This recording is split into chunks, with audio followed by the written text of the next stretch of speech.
And I'm here with Henry Calderon, Vice President of Urban Renewal and Special Projects of Andco. And we were just talking in the halls of the CSR seminar today about how corporate social responsibility and risk mitigation is becoming a movement among the boardrooms of Canada. Could you tell me a little bit more about what you were explaining to me earlier? Well, the interesting part is that over the past 3 months, I just had an opportunity to become a member of one of those boardrooms in Canada. Gold World Resources is in the process of implementing a project in the northern part of British Columbia near Warhorse. So what is happening today is that everyone is talking about it. Everyone is saying, what is corporate social responsibility? What is it that we need to do now in terms as to what we never did before? And the response that I've been able to formulate and work with them is that over the years, it was never our responsibility. It was never the responsibility of that mining company to build the school, to build the hospital, to build the infrastructure for the region where they were working, because they were about 100 miles from where the site is happening. So suddenly that distance between where the actual community was living and where the actual site of the mining project was, it got reduced by the language that technology allowed you to do. So suddenly that community had a television, had the computers, had the internet, and suddenly they were able to sort of see what the company was doing. Reports were coming out from the company talking about their project and everything else, and suddenly the community had an opportunity to learn about there was a company 100 kilometers where they were, and they were doing incredible work extracting minerals, precious minerals, and becoming pretty wealthy in many ways. And now they felt that there was an opportunity for them to share the wealth. And I think has now become the normal talk in the corporate boardrooms of Canada, that we need to think about how can we share the wealth. And you also mentioned that you had just come back from Peru. Could you talk about a little bit how the ideas of CSR and risk mitigation and these types of things have affected that country, especially after the most recent presidential election?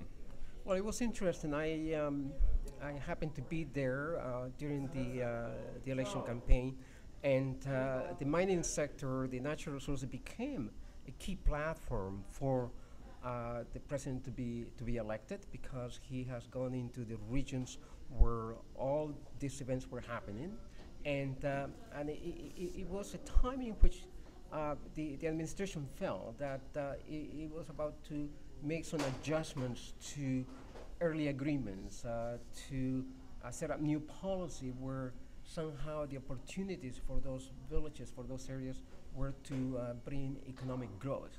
So having said that, the interesting part that it really interested me in many ways was that it was accepted by both the private sector and the new administration came on board. So it was a fabulous partnership, because what it did is encourage more investment, but encourage for the actual membership of mining companies already operating in Peru for a number of years, that they were going now into other zones that the government was inviting them to come in and participate and invest.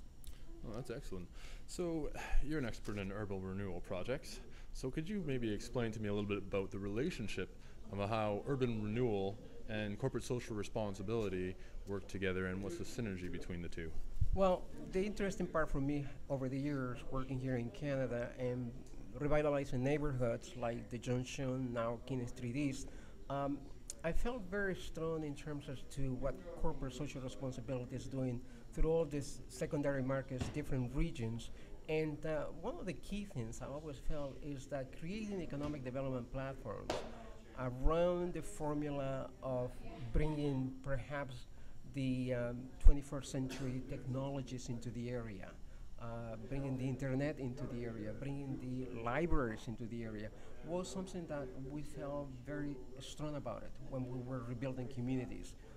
We also looked at the historical aspect of the communities and see the renaissance of the area, and because there is so much culture into those communities, it was great for me to be able to turn around and say, hey, you know what?